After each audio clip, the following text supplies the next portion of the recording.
على قلبك بإذن الله مصدقا لما بين يديه وهدى وبشرى للمؤمنين. من كان عدوا لله وملائكته ورسله وجبريل وميكائيل فإن الله عدو للكافرين. ولقد أنزلنا إليك آيات بينات وما يكفر بها إلا الفاسقون. أو كلما عاهدوا عهدا نبذه فريق منهم بل أكثرهم لا يؤمنون. ولما جاءهم رسول من عند الله مصدق لما معهم نبذ فريق من الذين أوتوا الكتاب كتاب الله وراء ظهورهم كأنهم لا يعلمون. واتبعوا ما تتلو الشياطين على ملك سليمان وما كفر سليمان ولكن الشياطين كفروا يعلمون الناس السحر وما أنزل على الملكين ببابل هاروت وماروت وما يعلمان من أحد حتى يقولا إنما نحن فتنة فلا تكفر فيتعلمون منهما ما يفرقون به بين المرء وزوجه وما هم بضارين به من أحد إلا بإذن الله ويتعلمون ما يضرهم ولا ينفعهم ولقد علموا لمن اشتراه ما له في الآخرة من خلاق ولبئس ما شروا به أنفسهم لو كانوا يعلمون. ولو أنهم آمنوا واتقوا لمثوبة من عند الله خير لو كانوا يعلمون. يا أيها الذين آمنوا لا تقولوا راعنا وقولوا انظرنا واسمعوا وللكافرين عذاب أليم. ما يود الذين كفروا من أهل الكتاب ولا المشركين أن ينزل عليكم من خير من ربكم والله يختص برحمته من يشاء والله ذو الفضل العظيم.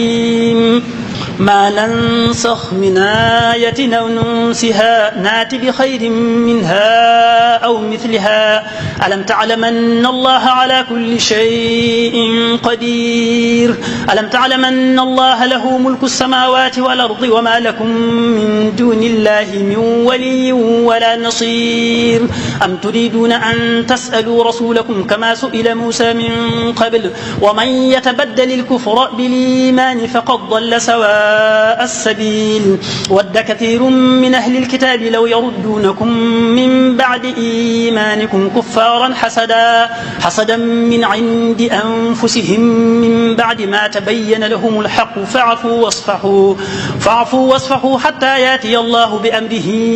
إن الله على كل شيء قدير. وأقيموا الصلاة وآتوا الزكاة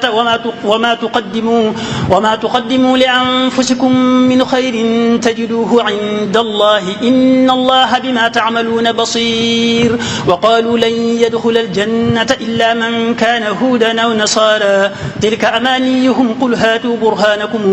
إن كنتم صادقين. بلى من أسلم وجهه لله وهو محسن فله أجره عند ربه ولا خوف عليهم ولا هم يحزنون. وقالت اليهود ليست النصارى على شيء وقالت النصارى ليست اليهود على شيء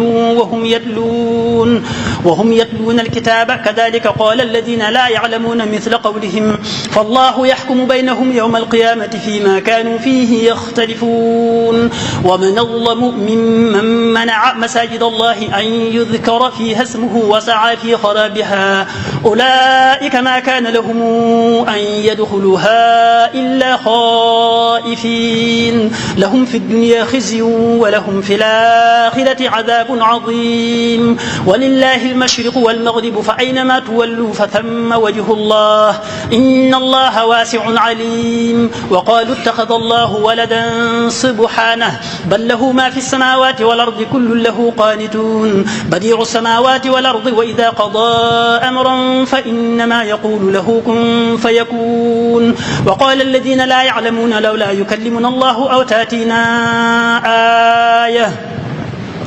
كذلك قال الذين من قبلهم مثل قولهم تشابهت قلوبهم قد بينا الآيات لقوم يوقنون إنا أرسلناك بالحق بشيرا ونذيرا ولا تسأل عن أصحاب الجحيم ولن ترضى عنك اليهود ولا النصارى حتى تتبع ملتهم قل إن هدى الله هو الهدى ولئن اتبعت أهواءهم بعد الذي جاءك من العلم ما لك من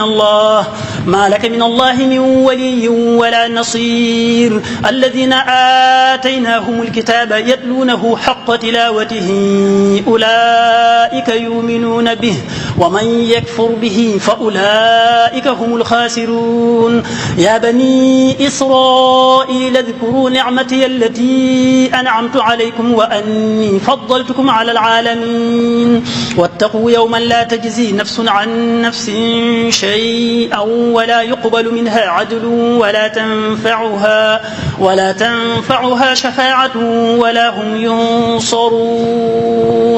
وإذ ابتلى إبراهيم ربه بكلمات فأتمهن قال إني جاعلك للناس إماما قال ومن ذريتي قال لا ينال عهدي الظالمين وإذ جعلنا البيت مثابة للناس وأمنا واتخذوا من مقام إبراهيم مصلى وعهدنا إلى إبراهيم وإسماعيل أن طهر بيتي للطائفين والعاكفين والركع السجود وإذ قال إبراهيم رب اجعل هذا بلدنا آمنا وارزق أهله من الثمرات من آمن منهم بالله واليوم الآخر قال ومن كفر فأمتعه قليلا ثم أضطره إلى عذاب النار وبئس المصير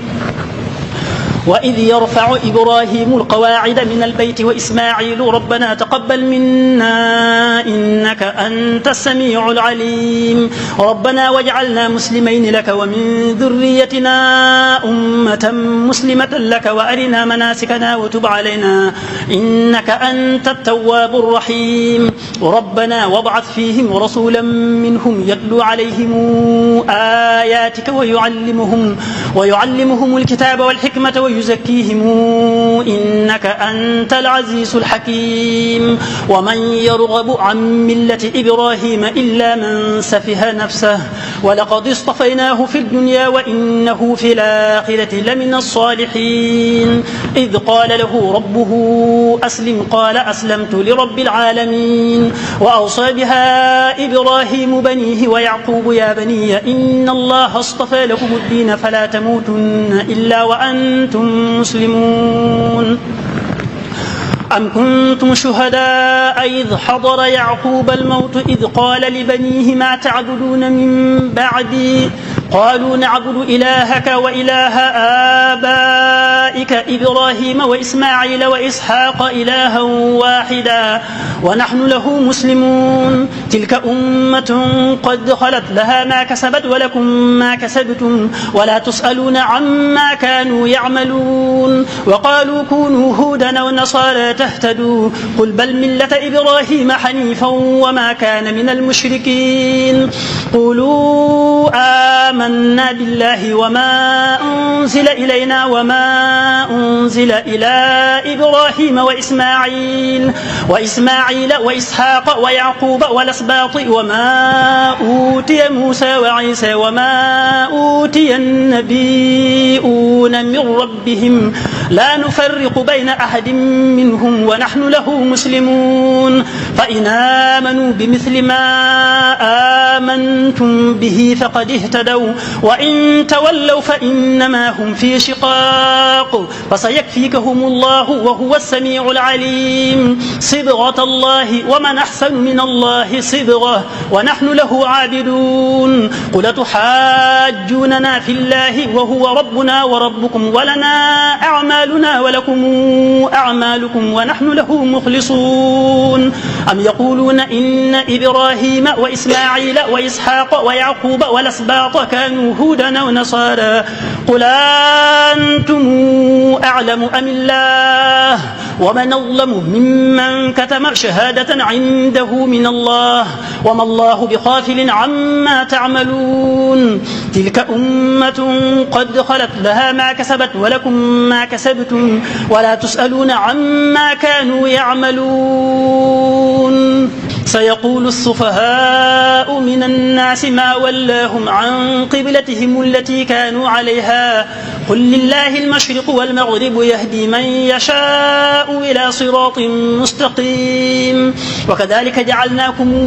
أمة وسطا لتكونوا شهداء على الناس ويكون الرسول عليكم شهيدا وما جعلنا القبلة التي كنت عليها إلا لنعلم من يتبع الرسول ممن ينقلب على عقبيه وإن كانت لكبيرة إلا على الذين هدى الله وما كان الله ليضيع إيمانكم إن الله بالناس لرؤوف رحيم قد نرى تقلب وجهك في السماء فلنولينك قبلة ترضاها فول وجهك شطر المسجد الحرام وحيثما كنتم فولوا وجوهكم شطره وإن الذين أوتوا الكتاب ليعلمون أنه الحق من ربهم وما الله بغافل عما يعملون ولئن أتيت الذين أوتوا الكتاب بكل آية ما تبعوا قبلتك وما أنت بتابع قبلتهم وما بعضهم بتابع قبلة بعض ولئن اتبعت أهواءهم من بعد ما جاءك من العلم إنك إذا لمن الظالمين الذين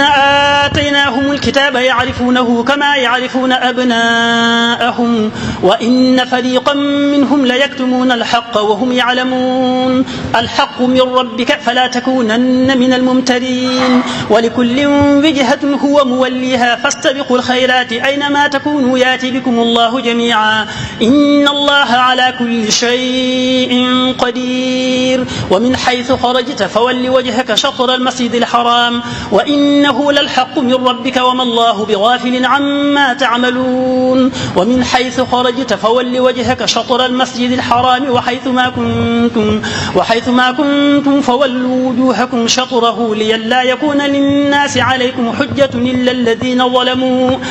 الذين ظلموا منهم فلا تخشوهم واخشوني ولأتم نعمتي عليكم ولعلكم تهتدون كما أرسلنا فيكم رسولا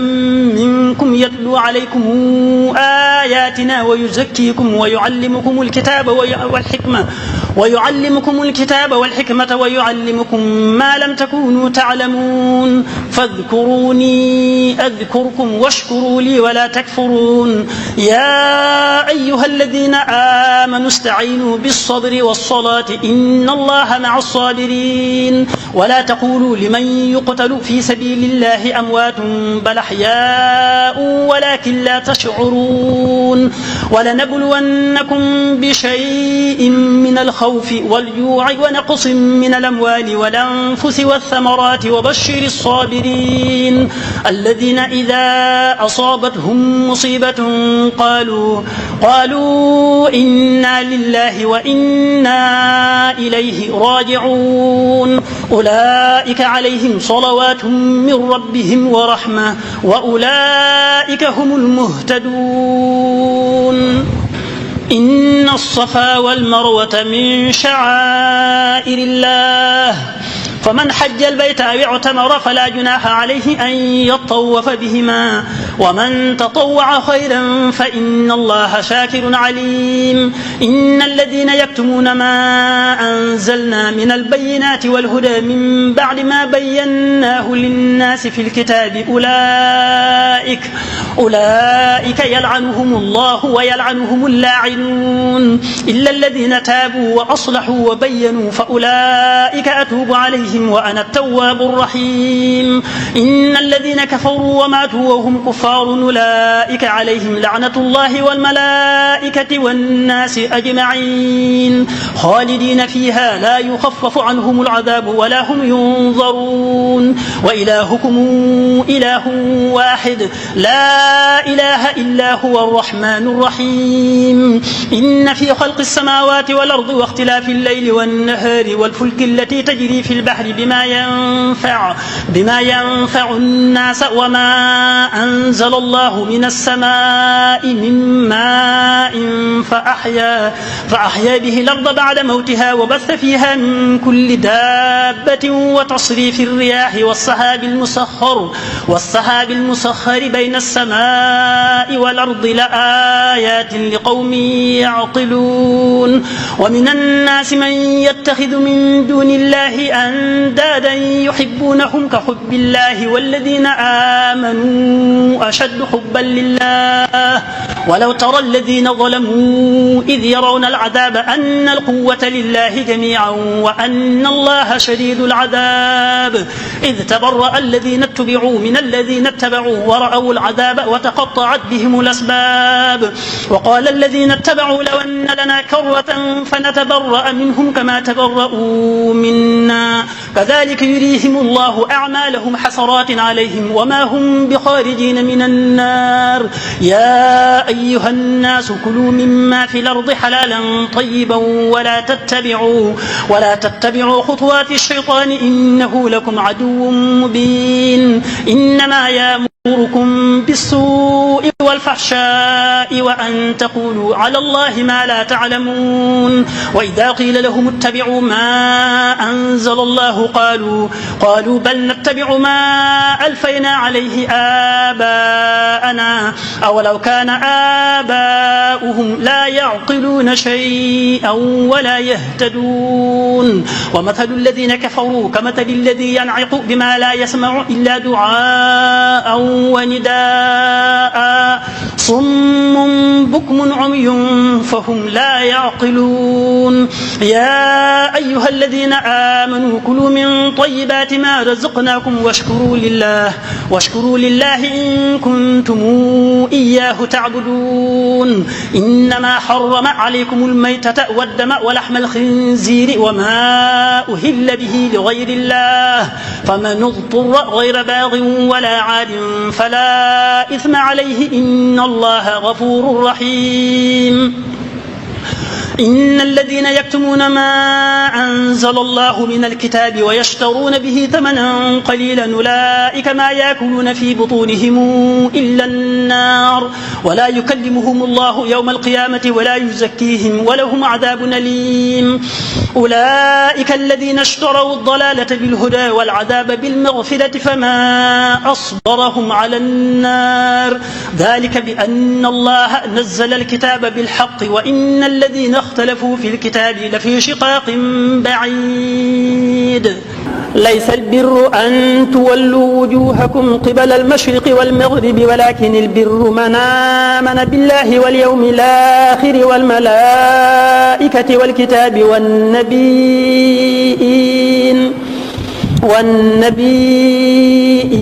وآتى المال على حبه ذوي القربى واليتامى والمساكين وابن السبيل والسائلين وفي الرقاب وأقام الصلاة وآتى الزكاة والموفون بعهدهم إذا عاهدوا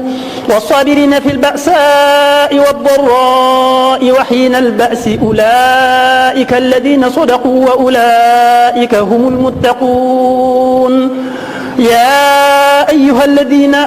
آمنوا كتب عليكم القصاص في القتلى الحر بالحر والعبد بالعبد والأنثى بالأنثى فمن عفي له من أخيه شيء فاتباع بالمعروف وأداء إليه بإحسان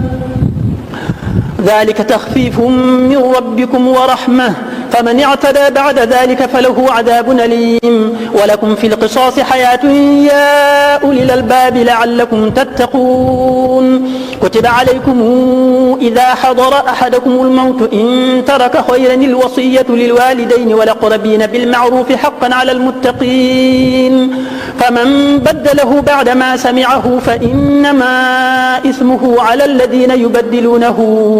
إن الله سميع عليم فمن خاف من موص جنفا أو إثما فأصلح بينهم فلا إثم عليه إن الله غفور رحيم. يا أيها الذين آمنوا كتب عليكم الصيام كما كتب على الذين من قبلكم لعلكم تتقون أياما معدودات. فمن كان منكم مريضا أو على سفر فعدة من أيام أخر وعلى الذين يطيقونه فدية طعام مساكين فمن تطوع خيرا فهو خير له وأن تصوموا خير لكم إن كنتم تعلمون. شهر رمضان الذي أنزل فيه القرآن هدى للناس وبينات من الهدى والفرقان فمن شهد منكم الشهر فليصمه ومن كان مريضا أو على سفر فعدة من أيام أخر يريد الله بكم اليسر ولا يريد بكم العسر ولتكملوا العدة ولتكبروا الله على ما هداكم ولعل